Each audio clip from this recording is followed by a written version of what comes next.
کہ کل روز قیامت میں حشر کے میدان میں آدمی کیسے برباد ہوں گے، کس طرح مصیبت میں جا سکتے ہیں وہ لوگ، اتنے بڑے بڑے ثواب ان کے پاس ہوں گے. تو یہ تو کوئی سمجھ نہیں آتی ہے بات کہ ہم کیسے لوگ جو ہوں اس میں برباد ہو سکتے ہیں قیامت کے روز حشر میں. تو ہے ہی نہیں اس ماحول نہیں سمجھ آ رہا.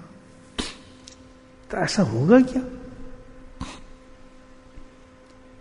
نبی کریم صلی اللہ علیہ وسلم نے ارشاد فرمایا کہ ہوگا ایسے ہی، لوگ برباد ہوں گے قیامت میں، ضرور ہوں گے.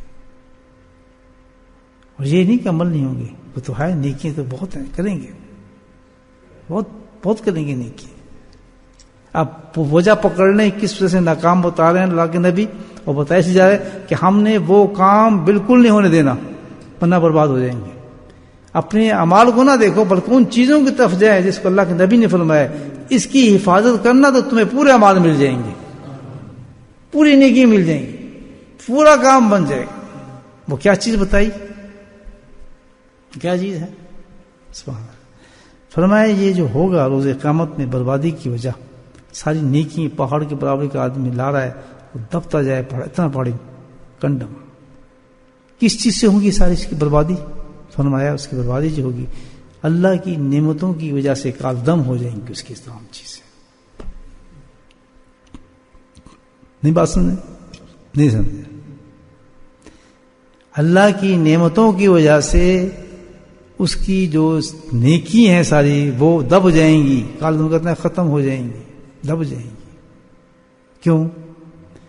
کہ اللہ کی نعمتیں بندے پر اتنی زیادہ ہیں، اتنی نعمتیں اللہ نے اپنے بندے پر عطا فرماتا ہے کہ جس کا کوئی شمار ہی نہیں ہے، حساب ہی نہیں ہے. گو وہ نیکیاں لے کر آئے گا لیکن وہ نعمتیں اتنی زیادہ ہوں گی کہ وہ جو نیکی ہوں گی اس کے مقابلے میں کچھ بھی نہیں ہوگی. کس طریقے سے کی ناشکری ہم اللہ کی کس طرح کرتے ہیں نعمتوں کی، کہ انہی چیزوں سے جو اللہ نے ہمیں دی ہوئی ہیں اسی سے اللہ کی نافرمانیاں کرتے ہیں. یہ آنکھ، اس کی قیمت کیا بتایا آدمی کی کیا ہے، کتنی بڑی نعمت اللہ کی مجھے بتایا. اس کی یہ سب سے بڑی ناشکری کا یہ کم ناشکری ہے کہ اس آنکھ کا ہم کیا استعمال کیا کر رہے ہیں. کسی آنکھ کے ذریعے ہم وہ واہیات حرکتیں دیکھتے ہیں، وہ گندے کام ہم کرتے ہیں، وہ چیزیں ہم اس آنکھ سے کرتے ہیں کہ جو اللہ تعالیٰ کو ناگوار ہیں اور عظیم ترین گناہ اللہ نے منع فرمایا. تو شکر ہوا ناشکری ہوئی؟ ابھی تو وقت ہے. کیسے کہ آج مجھے احساس ہو جائے یار تو بہت بڑی بات ہے. کیا کرے آدمی؟ ابھی توبہ کرے، پچھلے صاف بولو سبحان اللہ. بات پہنچ گئی، اللہ نے کیا سمجھ گیا ہے، میں تو یہ توبہ کرتا ہوں جناب. آپ نے توبہ کی ہے نا کہ اب آج سے اگلی زندگی کیا ہوگی؟ بہت آسان زندگی کہ اللہ تعالیٰ ہر کام جو کروں گا، جو نعمت تُو نے دی ہے وجود سے لے کر، پیسے سے لے کر، کاروبار سے لے کے اولاد تک، بالکل تیرے سسٹم کے مطابق گزاروں. غریب جو ہمسائے اس پہ اتنا خرچ ہونا چاہیے. کوئی بھی انسان ہو، کسی مذہب کا ہو، طعام دعوت اس کو بھی دینی چاہیے، رزق اس کو بھی پہنچا، کھانا اس کو بھی دے، کپڑے اس کو بھی دے، مال اس کو بھی دے. بے شک تیرا رزق حلال ہے، لیکن ایک ایسا آدمی جو اللہ کو نہیں مانتا، وہ بھوکا ہے، اس حلال کمائی سے اس کو دے. بولے سبحان اللہ. وہ بن سکتا ہے دہشت گرد مسلمان؟ ایسا کبھی نہیں.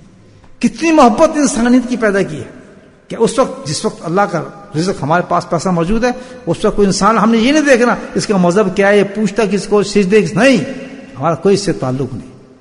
اور اس وقت کوئی دعوت بھی نہیں دینی اس کو کہ اس وجہ سے ہم اس کو پیسہ دیں، دعوت دے کے اسلام پہ لے آئیں، بالکل یہ نہیں. اس وقت یہ ہے کہ اس کا حق ہے ہمارے پر کہ ہمارے پاس سامنے آدمی کھڑا ہے، سب سے پہلے میرا پڑوسی ہے، میں نہ کھاؤں بلکہ اس کو کھلاؤں.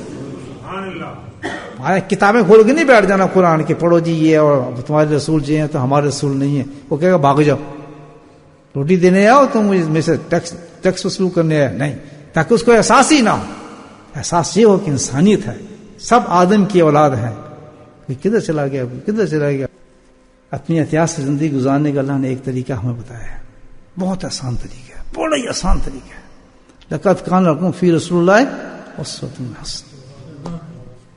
کوئی ٹیکس نہیں مارا اللہ تعالیٰ نے، کوئی زیادتی نہیں کی ہمارے ساتھ، کوئی دشمنی نہیں کر رہا، بلکہ اتنا بڑا احسان جتایا قرآن اس نے کہ یہ تو میرا احسان مانو، جتنے بھی میں نے تم پہ احسانات کیے ہیں، اب یہاں بھی سن لیں کہ جتنے بھی میں نے تم پہ احسانات کیے ہیں، تمہیں انسان بنایا، تمہیں آنکھیں دی، تمہیں ناک بنایا، پیٹ دیا، جتنے بھی احسانات دیے ان سب سے بڑا احسان یہ دیا ہے کہ تمہیں میں نے اپنے رسول کے اتباع کرنے والا بنایا. تو سب سے بڑا ناشکر انسان وہ ہوگا کہ مومن ہونے کے بعد، لا الہ الا اللہ پڑھنے کے بعد، نبی پاک صلی اللہ علیہ وسلم کی امتی ہونے کے باوجود، تسلیم کرنے کے باوجود وہ اوروں کو، غیروں کو تباہ کرے، وہ دوسروں کے سہاروں کو پکڑے، اپنے نبی کی سنتوں کو چھوڑ کے وہ دوسروں کی سنتوں کو ادا کرے.